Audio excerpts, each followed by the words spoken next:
Et bonjour à toutes et bonjour à tous et bienvenue sur Radio Gemozo 107. C'est Chris et on se retrouve aujourd'hui pour une nouvelle édition de Fréquence Libre. Nous sommes un petit peu en retard mais nous étions occupés à faire de la communication. Et il est donc 14h, nous sommes en direct et pour ce nouveau numéro, je reçois dans nos locaux Jeff Mougenot, photographe et artiste entre autres, qui est avec nous aujourd'hui pour nous parler de ses différentes casquettes et de tout ce qu'il fait. Donc bonjour Jeff.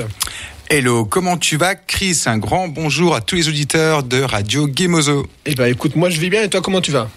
Super, je m'apprête à partir à Eroticart cet après-midi pour commencer l'exposition, en tout cas accrocher cet après-midi les œuvres là-bas sur place, voilà. Voilà, juste après du coup l'émission, on va en parler tout au long, mais on va détailler pendant toute cette heure d'émission tout ton CV, parce qu'il est quand même assez conséquent. Ouais. Et déjà, est-ce que tu peux te présenter en quelques mots? Alors, on va faire rapide, hein, on a dit. Hein. Non, sur la présentation, c'est vrai que j'ai commencé la photographie en 97. Mais déjà avant, j'étais musicien, donc pas mal de groupes de musique, de rock, de punk, de chansons françaises. Voilà, donc depuis que j'ai 13-14 ans, je suis vraiment dans ce milieu artistique, des comédies musicales et de la danse aussi. Tu vois, on dirait pas comme ça physiquement que je fais un peu de danse, mais j'en ai fait en tout cas à l'époque. Ce qui m'a donné envie de faire de la batterie et des percussions par la suite. Voilà aussi tout ce qui est un peu rythme, ça me plaît vraiment. Okay. Donc voilà, un parcours au niveau scolaire, c'était plutôt scientifique et puis commercial, mais pas du tout lié à l'artistique. Mais j'ai toujours eu cette fibre-là tout au long de mon adolescence jusqu'à aujourd'hui. Voilà, une adolescence pas tout à fait terminée, je pense. Alors, on est tous des grands enfants, je pense. Et donc nous l'avons dit en introduction, hein, tu es multicasquette, hein, tu es artiste, photographe, oui, entre autres, et tu es avec nous aujourd'hui pour nous parler non seulement de ton parcours, mais aussi d'une bande illustrée, oui, unique en son genre. Je reprends les termes du communiqué de presse et nous allons également parler de ta venue au festival Eroticart de cette année, donc qui commence demain, je crois. Demain, voilà, c'est ça. Donc, est-ce que ça te va comme programme? Ouais, super. En termes de programme, moi, ça me paraît plutôt bien, hein, Chris. Hein, quand j'entends ta voix suave et sensuelle, moi, ça me plaît déjà. On essaye. Donc tout d'abord, tu es photographe, maquilleur FX, body painter, costumier. Tu fais aussi des spectacles, des shows, tu écris, tu fais de la musique, etc. Ça fait beaucoup de cordes à ton arc. Donc pourquoi tout ça en même temps? Je suis le couteau haute-saunois. Tu connais le couteau suisse, c'est le couteau haute-saunois. Voilà, c'est lié un peu au contexte géographique tout simplement parce que tu vois j'ai fait de l'argentique dans un premier temps, la photographie argentique. J'ai commencé en 97 avec un copain qui faisait de l'architecture noir et blanc. Voilà, donc on s'est vraiment pris de passion pour ça. Moi, j'ai tout de suite voulu m'orienter sur le côté humaniste, chercher à prendre des portraits de personnes à la rue, de passionnés, de gens qui avaient de la lumière dans l'œil. Donc j'ai commencé à prendre mon appareil photo, puis je suis parti dans les rues de France, d'Europe, pour trouver des portraits un peu originaux, des gueules burinées. J'aime bien. Okay. Et d'ailleurs, on parle tout de suite un peu des influences parce que c'est important. Mais Jean-Pierre Jeunet, je sais pas si tu connais, non, qui a fait La Cité des Enfants Perdus, qui a fait l'Alien 4 aussi, mais qui a fait Délicatessen. Donc il a un amour un peu pour ces gueules originales, voilà, et ça me plaît vraiment. Donc j'ai commencé à faire ça, une photographie plutôt qu'on va qualifier d'humaniste, hein, et puis par la suite, et quand le numérique est arrivé, je me suis dit non, j'ai pas envie de faire la même chose, j'ai envie de faire quelque chose de différent. On n'a pas le même rendu que le grain de l'argentique, donc là je vais faire le grand écart, et je suis parti sur une technique chroma key. La technique chroma key, c'est comme ce qu'on a au cinéma, c'est un fond vert. Okay. Tu enlèves le fond vert et tu mets un décor derrière et du coup on a une photographie vraiment originale. Le but c'était de faire voyager des gens dans des endroits où ils pouvaient pas forcément aller et dans des pays aussi oniriques, hein, des décors qui sont fantastiques, voilà, et créer quelque chose de surréaliste. Ça me plaisait vraiment. Du coup, c'était vraiment l'opposition avec le phénomène argentique, hein, voilà. Et ensuite, par rapport à ça, ce qui m'a plu, c'est de me dire que je pourrais peut-être un jour allier les différentes formes artistiques que j'aime bien. Et là est venu le projet No Arc. J'avais une vingtaine de chansons parce que j'écris des chansons en anglais, français, espagnol, voilà. Et je me suis dit, je vais essayer de faire une œuvre écrite. On pourrait retrouver. À l'époque, j'avais l'idée de mettre un CD dedans, mais à l'heure d'aujourd'hui, c'est plus tout à fait le cas. Hein, le CD étant voilà, c'est terminé. Donc du coup, j'ai cherché à allier la sculpture, la peinture, le body painting, toutes ces activités que j'ai mis en place pour en revenir à ta question, parce que je ne trouvais pas forcément des maquilleurs sur place ou des costumiers dans la région où on est, parce qu'on est quand même assez excentré de Paris et que les collaborations n'étaient pas évidentes. Donc il a fallu se débrouiller un petit peu tout seul, d'où est né un petit peu toutes ces activités annexes à la photo en elle-même. Mmh. Donc du coup, tu t'es mis à la technique du chroma key, comme tu l'as dit. Donc pour ta bande illustrée, Noark, tu as utilisé ce procédé-là de chroma key ? Oui, tout à fait. Au début, j'avais même envie de travailler avec des illustrateurs. J'ai pas pu trouver toutes les personnes parce que c'est quand même un travail assez de longue haleine. Mais le départ, c'était vraiment de trouver des dessinateurs et d'incruster les décors de dessinateurs dans mes photographies. Ok. Voilà. Et là maintenant, j'ai beaucoup travaillé la totalité des décors moi-même sur Photoshop. Mmh. Mais c'était vraiment refaire comme un film, mais en bande dessinée. Voilà. C'est même pas une bande dessinée, c'est un roman photo. T'as bien fait de le dire tout à l'heure, c'est une bande illustrée, j'ai appelé ça comme ça. Comme c'est pas de la photographie, je me suis qualifié de photographeur parce que je mélange à la fois des techniques différentes, le chroma key, l'infographie, la photographie, mais aussi le maquillage. Donc j'avais pas un terme qui me correspondait complètement. Mmh. Donc je me suis dit, tiens, je vais inventer un truc, ça s'appelle photographeur, et puis comme ça au moins ça mélange le côté graphique, le graffeur, et en même temps la photo. Et en faisant mes recherches, en préparant cette émission, j'ai vu que au-delà de tes outils de création, ce qui t'anime réellement, c'est de croiser le rayon de lumière qui habite les véritables fous de milliers de mondes. Qu'est-ce que ça veut dire ? Eh ben, c'est-à-dire que j'aime bien aller chercher. C'est pas le dîner de con, on n'aime pas là, mais même la personne qui va construire sa tour Eiffel en allumettes, moi ça me plaît. Mmh. Voilà. Parce que c'est des personnes qui sont à fond dans leur truc. Et je vais rencontrer des gens sur des activités que je vais pas forcément pratiquer moi-même. Des passions qui ne sont pas les miennes, mais par contre de les voir s'illuminer et de se prendre de passion pour quelque chose, ça me plaît vraiment. Ouais. Ok. Et donc maintenant, on va un petit peu s'intéresser davantage à ta bande illustrée, unique en son genre. D'ailleurs, tu n'appelles pas ça vraiment une bande illustrée, mais plutôt un roman graphique. Ouais, alors non, c'est bien, bande illustrée, c'est très bien, c'est le terme que j'ai indiqué dedans. J'essaie de trouver quelque chose qui soit autre chose que la bande dessinée. La bande dessinée, par contre, c'est vraiment du dessin. Donc je me suis dit, comment je vais faire pour trouver un terme qui n'existe pas comme photographeur. J'avais jamais vu vraiment une bande dessinée comme ça, avec une technique de chroma key. Je pense pas que ça existe, j'ai pas fait de recherche, mais je pense que vraiment c'est un produit complètement original pour différents aspects, on en parlera tout à l'heure. Mais déjà pour ça, au moins déjà c'est vraiment quelque chose d'original, c'est ce chroma key et la bande illustrée, je pense c'est un bon terme. Si c'est un bon terme, ça me plaît bien. Ok. Et donc cet ouvrage, il n'est pas encore sorti. Non. Alors il n'est pas sorti. Il va sortir au mois de juin. J'aimerais bien un petit peu avant, mais il y a un crowdfunding une collecte qui est mise en place. On peut retrouver ça sur mon site internet. Donc n'hésitez pas. On a 75% pour l'instant de la collecte. Ok. Donc c'est plutôt bien.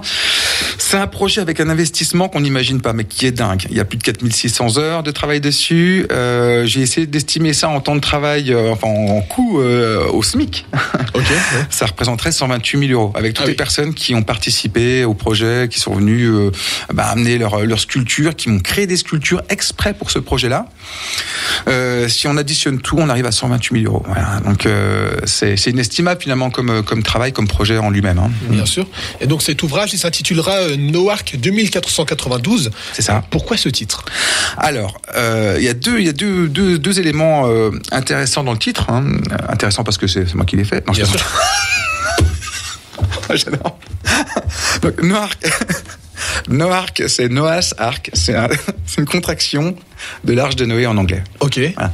C'est l'Arche de Noé finalement des cultures. Et puis 2492, c'est un petit clin d'œil à Christophe Colomb, bien sûr. Donc, sur la découverte du Nouveau Monde, parce qu'il y a dans ce roman graphique, dans cette bande illustrée, il y a effectivement le choix possible par le lecteur de prendre une orientation ou une autre à la fin. D'accord. Voilà, il y a le choix de se dire on ouvre la porte de Noark ou on la laisse fermer.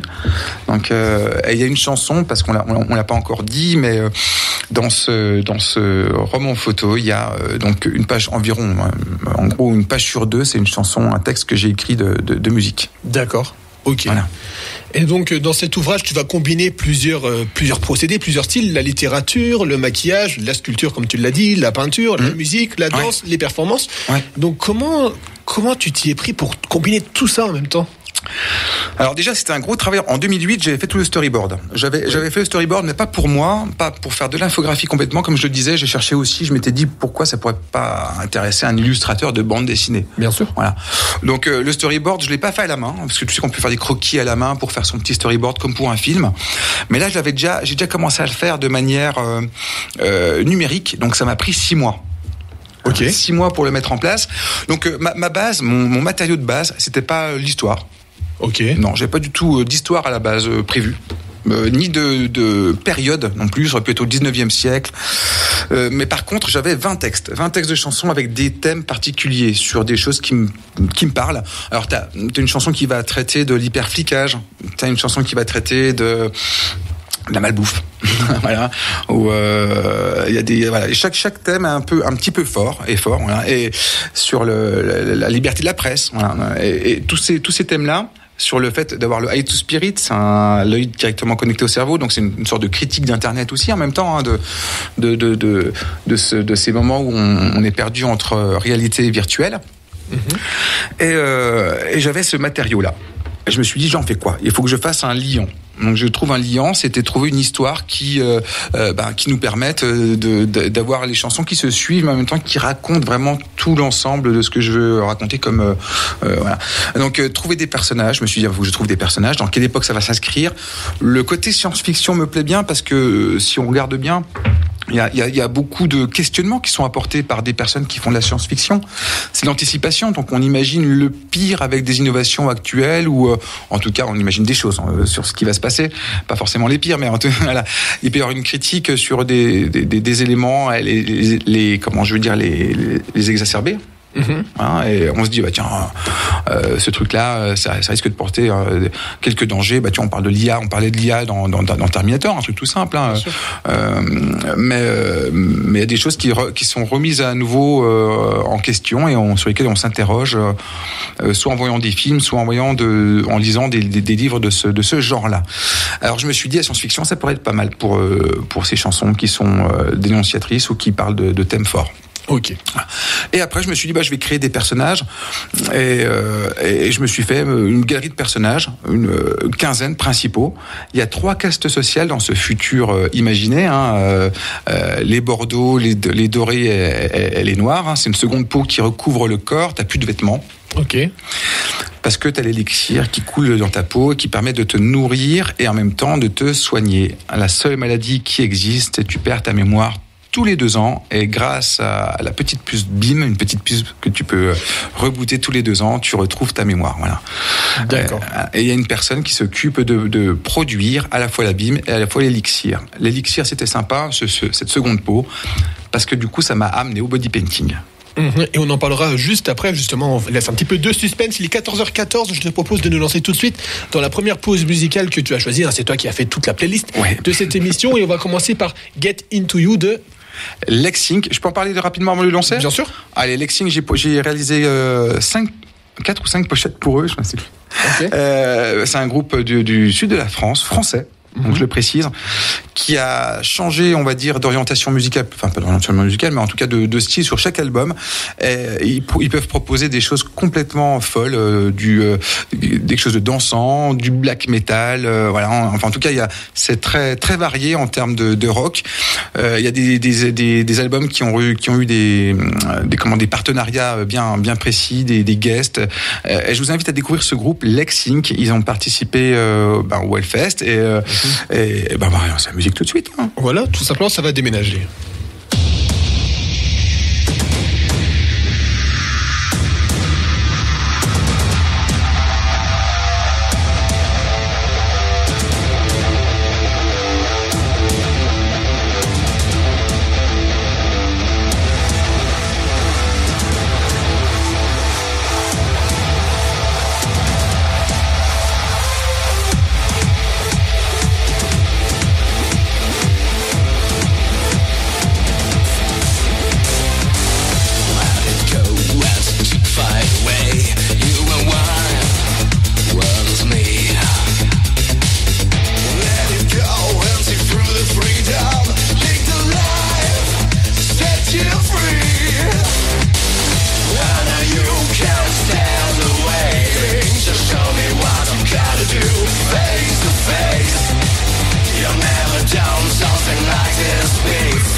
Et vous êtes de retour sur Radio Gemozo et dans l'émission Fréquence Libre. Ça a bien bougé, c'était Lexink et leur morceau intitulé Get Into You. Et nous sommes toujours en compagnie dans nos locaux de Jeff Mougenot, photographe et artiste multifacette, qui est avec nous aujourd'hui pour nous parler de ses différentes casquettes et de tout ce qu'il fait, entre autres, pendant toute cette heure d'émission jusqu'à 15h. Ça va toujours ? Ça va toujours. Est-ce que tu as vu cette danse que je t'ai faite sur la table ? Ah ouais, franchement. T'as aimé ? Ah oui, top. Ouais, c'est parce que c'est Lexink qui me motive. Je suis un peu transpirant, j'ai perdu ma voix parce que j'ai bientôt 46 ans et du coup j'ai plus d'endurance. C'est ça. Donc voilà, donc j'allais t'en un petit peu parler avant que je lance le morceau, mais pourquoi ce choix justement de Lexink ? Alors Lexink, il m'a contacté pour réaliser une première pochette de disque que je ne connaissais pas, voilà, et j'ai découvert le groupe de musique avec un personnage, je peux dire, un torturé, quelqu'un qui est à fleur de peau, en tout cas qui met beaucoup de sa personnalité dans ses compositions, dans ses écrits. Il y a des choses très très fortes. Si on aime le métal, si on aime le rock, si on aime les choses dansantes, on va retrouver forcément quelque chose qui nous plaît. Et puis c'est quelqu'un d'investi, qui travaille énormément, qui bosse. C'est un contexte culturel qui est très compliqué. C'est une niche déjà, le métal, le rock. Sûr. Donc c'est pas évident. Et on n'y va pas pour que gagner sa vie ou devenir en tout cas une star mondiale et se dire parce que c'est déjà un travail de passion et c'est des personnes qui s'investissent énormément, qui vont mettre de leur denier personnel, de leur temps pour faire leur création, pour apporter quelque chose de neuf. Et c'est un groupe français, donc en même temps Cocorico. Je suis content de pouvoir le dire. C'est vraiment bien. On n'a pas toujours eu dans le rock, tu sais, le mix qu'on retrouve en Angleterre. On a toujours ce petit côté chanson française qui revient souvent. Alors j'aime beaucoup, attention, il y a des choses que j'aime énormément, mais avoir un son un peu plus puissant, un peu plus couillu, c'est aussi sympa. Moi j'aime bien. Bien sûr. Donc on va reprendre cette émission. Donc on va continuer à parler un petit peu de Noark 2492. Donc tu l'as dit dans cet ouvrage qui sortira dans quelques mois. Tu as réuni 20 de tes textes et chansons. Oui. Et tu illustres les péripéties et les pensées d'une quinzaine de personnages majeurs. Mais finalement, est-ce que tu raconteras quand même une intrigue, une histoire ? Oui, il y a une intrigue. Oui, tout à fait. Par rapport au contexte que je t'ai évoqué tout à l'heure, il y a deux personnages qui ne perdent pas leur mémoire. Et on va se demander pourquoi ils ne perdent pas leur mémoire. Parce qu'ils sont issus tout simplement de cette presqu'île Noark. Okay. Et ils vont avoir une sorte de parcours initiatique et ils vont devoir partir de l'apogée. Alors l'apogée, c'est le continent principal, parce qu'en 2492, toutes les terres se sont réunifiées. Et pour faire un petit jeu de mots avec la Pangée, j'ai appelé ça l'apogée en 2 mots. Voilà, ça vaut ce que ça vaut, mais c'est comme ça permet de bien comprendre qu'on n'a plus qu'un seul continent avec ces 3 castes sociales. Et donc ces personnages-là, alors il y aura donc dedans, il y aura Ada, l'oracle, qui sera campée par ma compagne, Frédéric Alloli, avec qui je partage la scène aussi, donc qui prend ce rôle d'oracle. Et donc du coup Fred Guérin, qui lui endosse le rôle de Orkan. Il y a un petit anagramme avec Noark. Oui. Si on est... comme ça vite fait. Du coup, Orkan ne perd pas sa mémoire non plus, et donc c'est Fred Guérin qui est cascadeur pour Luc Besson, qui prend qui a pris ce rôle-là, qui est venu de manière impromptue parce qu'il n'était pas prévu du tout au casting. C'était quelqu'un d'autre qui devait venir. Il a remplacé, il est venu, il était super agréable. En tout cas, quelqu'un de qualité. Et ça m'a fait plaisir de travailler avec lui, très patient parce qu'un body painting c'est long. Et c'était sa première fois, donc vraiment chapeau. C'était une belle aventure avec lui en tout cas aussi. Voilà. Et donc au niveau des acteurs, je pense qu'on peut les appeler comme ça, il y en aura 54. Oui, voilà, c'est ça. Tu les as body paintés, équipés d'accessoires artisanaux, puis photographiés sur fond vert via le chroma key, comme on en parlait un peu plus tôt. Mais justement, comment tu as fait pour trouver tous ces acteurs, même comme le cascadeur de Luc Besson par exemple, comment tu as fait pour les réunir, les contacter ? Alors ça, je pense que c'est plus la chance d'avoir pu rencontrer beaucoup de personnes tout au long des années où j'ai pu faire du body painting et des spectacles, on va dire en duo, voilà, ou même des prestations de maquillage plus classiques. Mais en tout cas, grâce à ça m'a permis de rencontrer pas mal de personnes, et grâce à ces personnes-là, tout un réseau qui s'est installé, des personnes avec qui on a des affinités, d'autres moins. Donc on se dit, on va pas perdre son temps ni à critiquer, ni à dire du mal sur les personnes qu'on n'aime pas, mais on va juste juste les laisser de côté et on va continuer la route avec des gens qui ont le mérite d'avoir, enfin en tout cas qui ont les mêmes valeurs que soi, avec qui on se sent bien, dont on apprécie l'art aussi, parce que j'ai la chance d'avoir des personnes dans cet ouvrage qui sont aussi des personnes de qualité au niveau artistique, pas seulement des personnes à forte valeur humaine ajoutée, mais aussi des artistes vraiment fabuleux.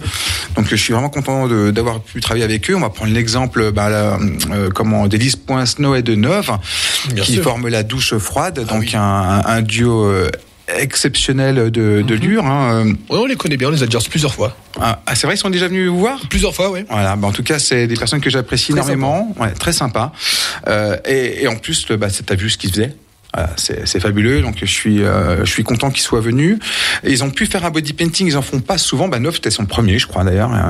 Et il a pu inscrire des prix, parce que lui, il est très spécialisé dans le texte, dans les écritures. Il est graffeur aussi à la base, donc il a pu inscrire des prières sur le corps de Loli, de l'Ada, de l'oracle, et donc des choses qui lui tenaient à cœur aussi. Donc il y avait une valeur vraiment très très forte sur les messages inscrits sur le corps aussi. Il y a vraiment quelque chose de bien. Ensuite, on a aussi, j'ai vu la photographie tout à l'heure de Kazim qui est venu, bien sûr, dans vos locaux. Donc Kazim, un artiste exceptionnel qui fait du body painting, que j'apprécie énormément. Benny Hart, Norbert Millotte. Estelle qui doit être vosgienne, je crois, voilà. Et puis on a eu Jérémy Lebrun, qui est une personne que j'aime beaucoup aussi, qui est illustrateur. Voilà, en tout cas des personnes que j'aime dans leur conception de la vie et de l'art.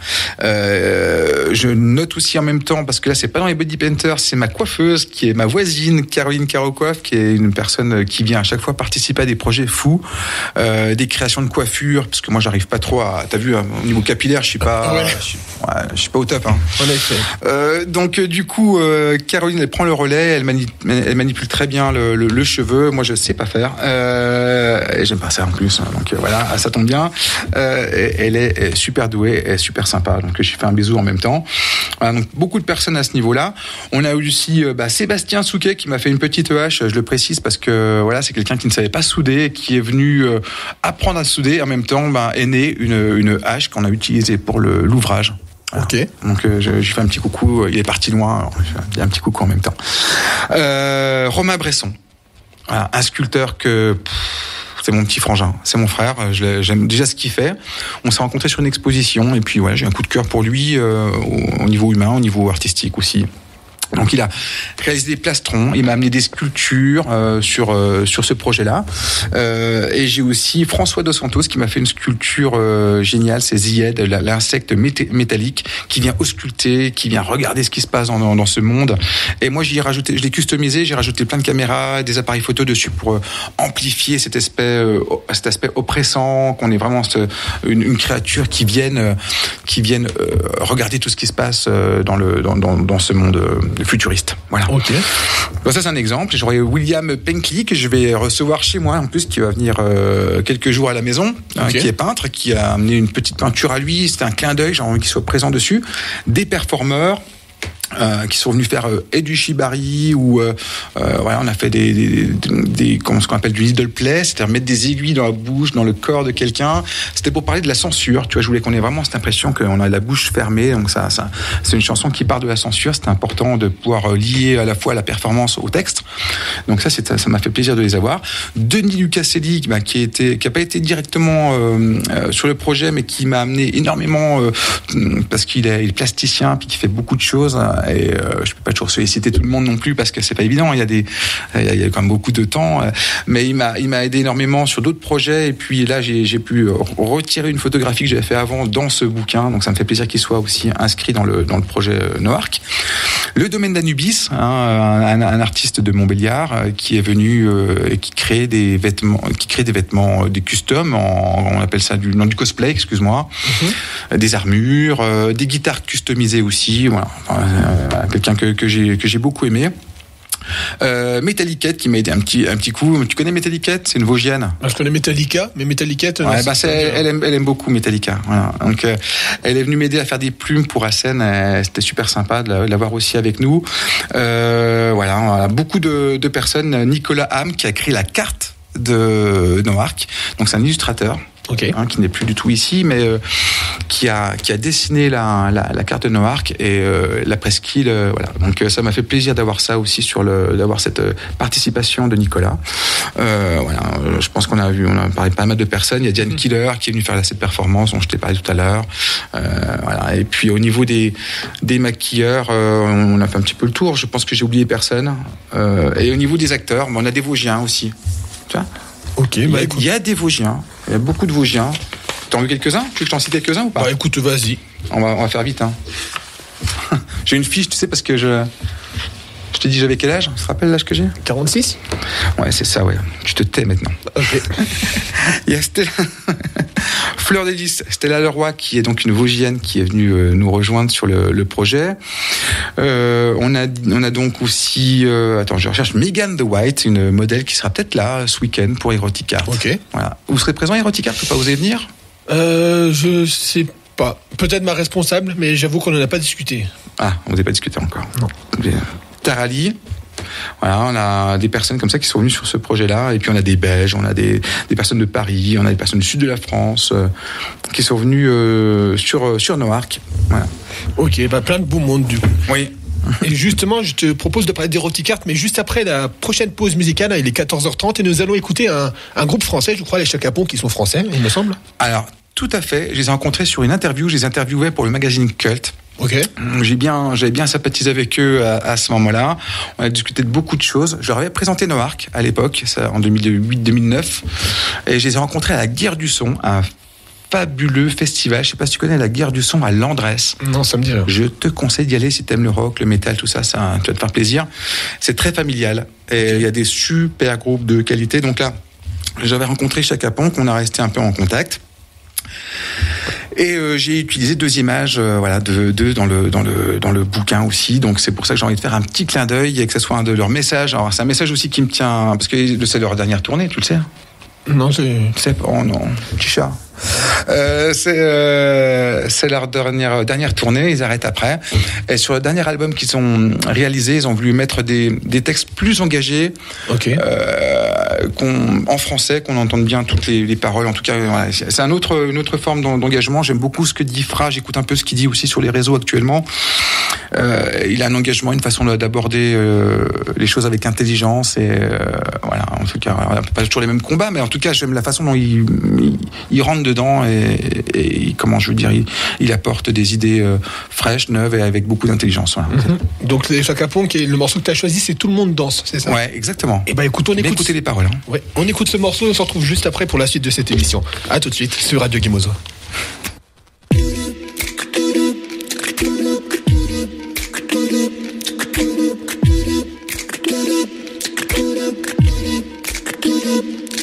Je sors à peine de la crise de nos quarantaines.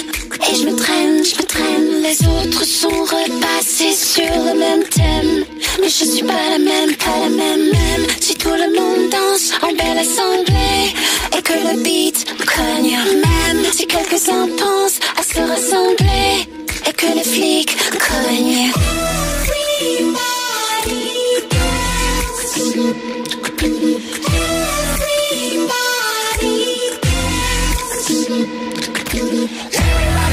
Everybody dance, everybody dance, everybody. Everybody dance, everybody dance, everybody dance, everybody. Tout le monde danse quand ces gens-là claquent des doigts, mais moi je danse pas. Tu dis que l'amour existe et que le système, mais je suis Ken, tout le monde s'écrase, tout le monde rejoue la même scène. Mais ça ne vaut pas la peine, même si tout le monde danse pour ne pas penser. On ne pense qu'à dépenser, même quand tous ces gosses pensent à tout balancer. C'est du mineur en majorité. Everybody dance, everybody dance, everybody dance, everybody. Everybody dance, everybody dance, everybody dance, everybody. Tout le monde danse quand ces gens-là claquent des doigts, mais moi je danse pas. Je danse pas cette heure, je danse pas les fausses guerres. Je danse pas quand on dit de tout et son contraire. Je danse pas quand ces gens-là claquent des doigts, les aiguilles de fer dans des clés de bras. Je danse pas pour le beat qui s'agite dans le ministère. gangsta, big pharma. Je danse pas quand la vie s'enterre. Sous les carrières, leur message d'amour pour la terre. Je danse pas les badass qui défoncent, qui défacent, qui t'encrassent l'art, la terre et les artères. En fait, dans des lois, votées au pas de loi. Dans mes orgies romaines, Paris 7ème. Je danse pas et je prends pas la pause pour qu'on me fourre des doses sous hypnose médiatique. Les 300 j'en laisse pour une presse en spire. Ne rien voir, ne rien entendre et ne rien dire. Je danse pas quand ces gens-là claquent des doigts. Je pense pas comme ces tâches qui croient que pour que rien ne se fondre, il suffit de s'en foutre. Ce cri de la vie que personne n'écoute. Je danse pas pour les masses médias, pour les putaclics et les politiques qui s'échangent des gosses par millions de minois mijotés asservis pour les putains lobbies sur Insta. Je danse pas sur la peur, les coups bas, les muselières aux infirmières, les docteurs bannis des médias pour laisser les antennes aux promos de la haine d'un faux candidat. Je danse pas pour ces mioches au pouvoir, des sur le fourré au désespoir. Je danse pas pour ces sales gosses ripoux qui cassent le vivant comme un vieux jouet dont on se fout. Je danse pas si on prend pour une bonne. Je danse pas quand on prend pour une conne. Je danserai toujours pour ma belle daronne, pour pas que sa nature ne nous abandonne. Quand ces chants-là claquent tes doigts, mais moi je danse pas. Tout le monde danse quand ces chants-là claquent tes doigts, mais moi je danse pas.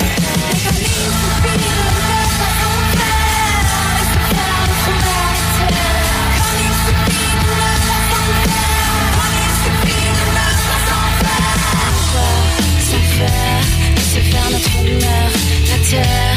Il suffit de ne pas s'en faire. Il suffit de ne pas se faire chier.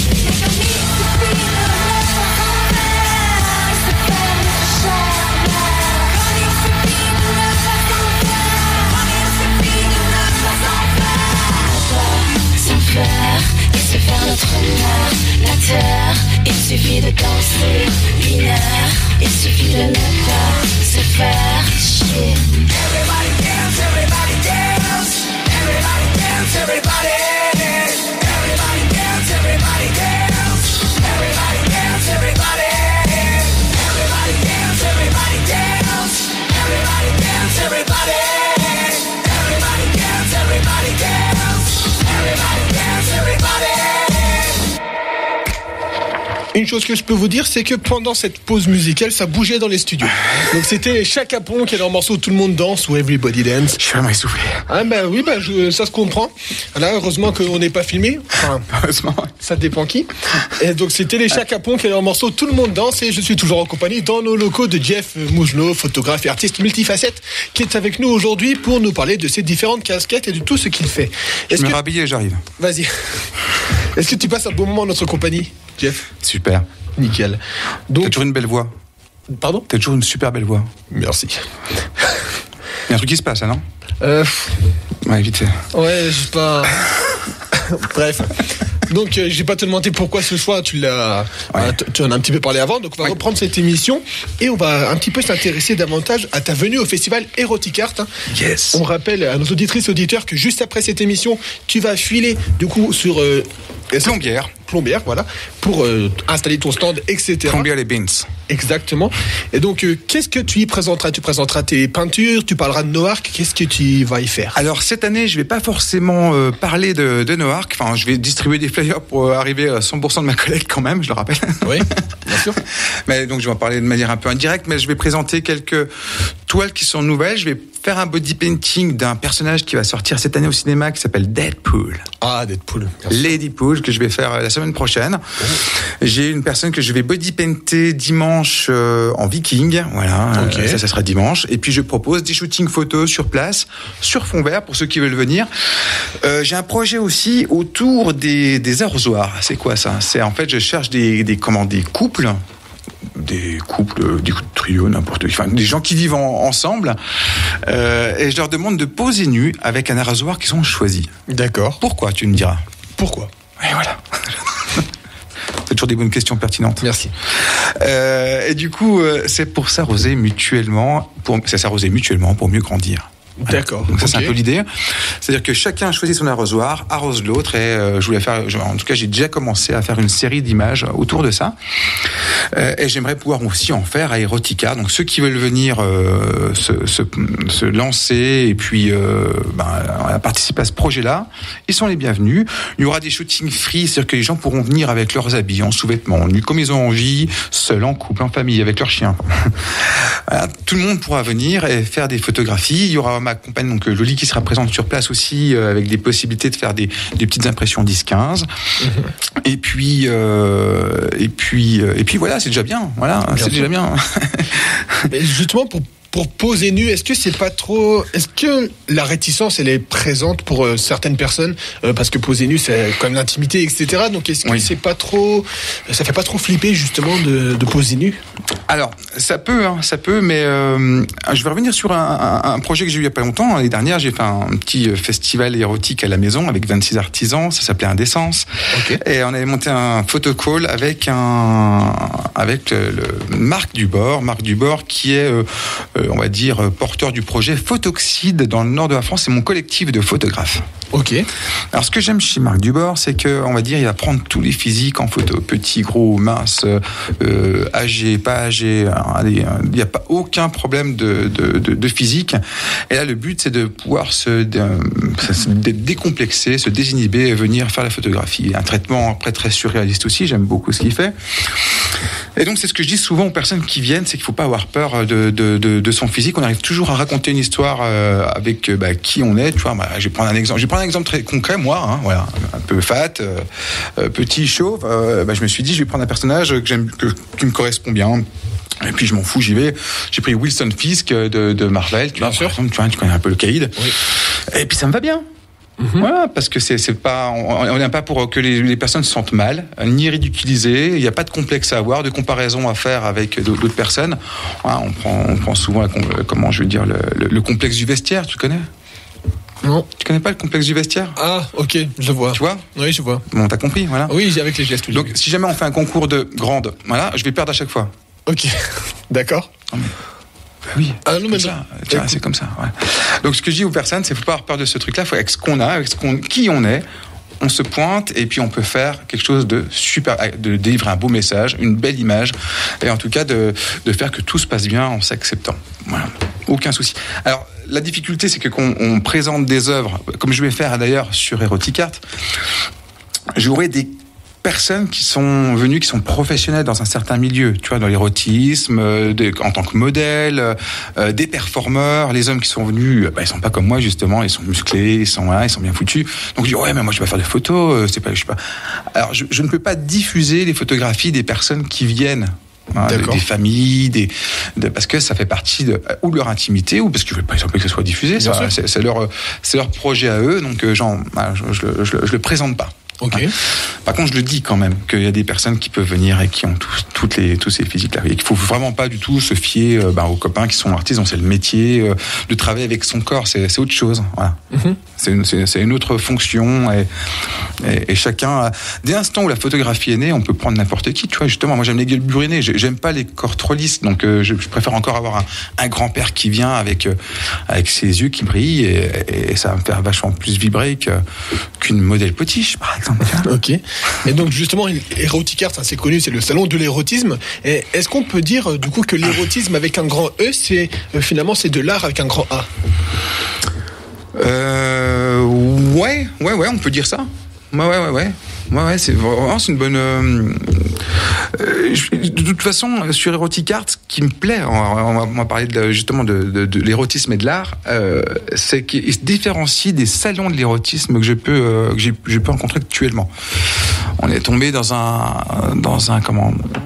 une forme de salon qui me plaise moins qu'avant parce qu'on retrouve moins d'artistique.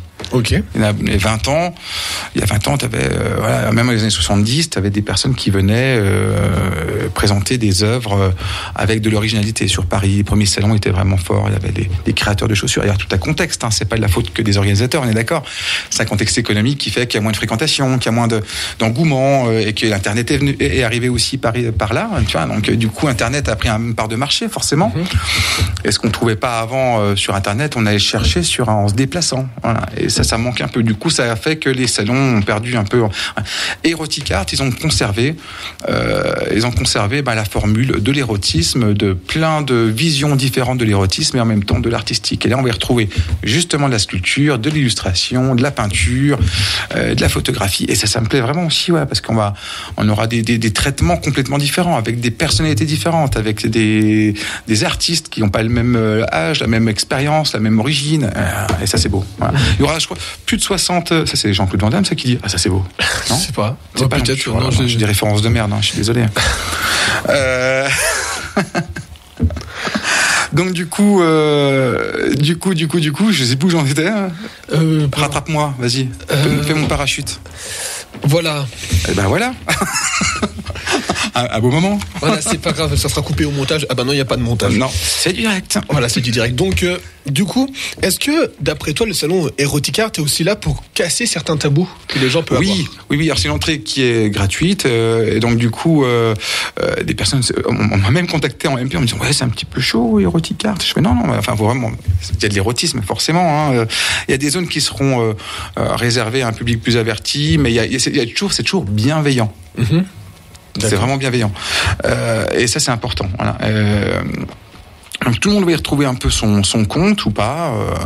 L'année dernière, j'ai amené quelque chose qui m'a plu, c'est que je vais te dire, pour une marque, j'ai fait venir quelqu'un, j'ai body painté un jeune homme qui est donc puppy. Est-ce que tu connais les puppies ? C'est des gens qui s'habillent en chien, voilà, qui font des concours internationaux, D'accord. qui ont des comportements de chiens, qui ont pris un petit biscuit, et c'est noté. Ok. Et comme Mister Europe ou Monsieur France ou Madame ou Miss France, Miss France, ouais. Il y a un petit concours, et donc on avait Mister Puppy 2017 avec nous, Erotic Art, les dernières que j'ai body painté dans son activité qui est donc le puppy. Voilà. Ok. Donc je suis parti sur sa symbolique, sur ses couleurs à lui. Il a un logo, et grâce à ça, j'ai créé ce body painting, et il sera dans nos arcs aussi. D'accord. Ouais, il sera représenté. On va suivre tout ça. Et pour les grands-mères qui étaient là, c'était un beau moment de découverte. Et on va suivre cette actualité de près. Donc il est 14h46. Je préviens nos auditrices et auditeurs que déjà. Oui, déjà, qu'il y aura, au lieu de 3 pauses musicales, il y en aura 4. La 4e, ça sera en guise de générique de fin. Oui. Mais du coup là, on va passer à la 3e et on va écouter Misanthropia de Bukowski. Voilà, on écoute ce morceau, on se retrouve juste après, d'ici un peu moins de 5 minutes, et on arrivera tout doucement à la fin de cette émission. À tout de suite sur Radio Gemozo. À tout de suite.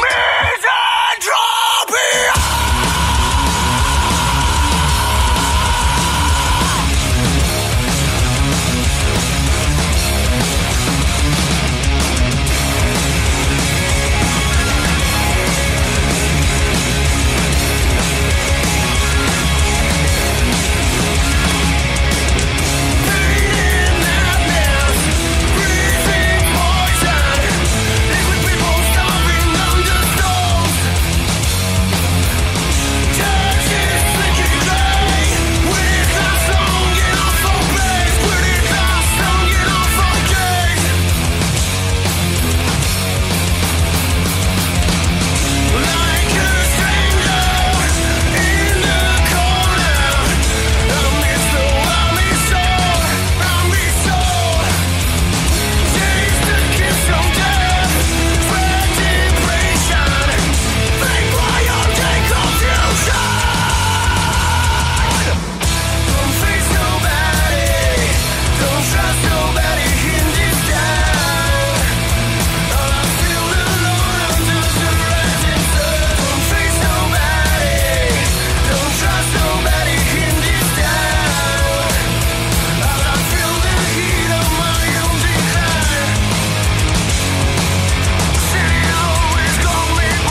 auditrices, auditeurs, j'espère que vous n'étiez pas endormis. De toute façon, avec ce genre de musique, vous ne pouvez pas être endormis, je pense. Donc c'était Misanthropia de Bukowski. Voilà, un petit peu, même beau, très métal, punk, voilà, tout ce qu'on aime. C'était donc Bukowski. Misanthropia, il est 14h51, toujours dans Fréquence Libre sur Radio Gemozo. Il s'est encore passé des choses pendant cette pause musicale, mais c'est le secret professionnel où on n'en parle pas. Oui. Et nous sommes toujours accompagnés dans nos locaux du coup de Jeff Mougenot, un photo. Oui, il est soufflé, ça se comprend. Donc Jeff Mougenot, photographe et artiste multifacette, qui est avec nous aujourd'hui pour nous parler de ses différentes casquettes et de tout ce qu'il fait. Pas trop essoufflé, ça va ? Ça va. Ok. Donc même question que pour les deux précédentes pauses musicales, pourquoi ce morceau ?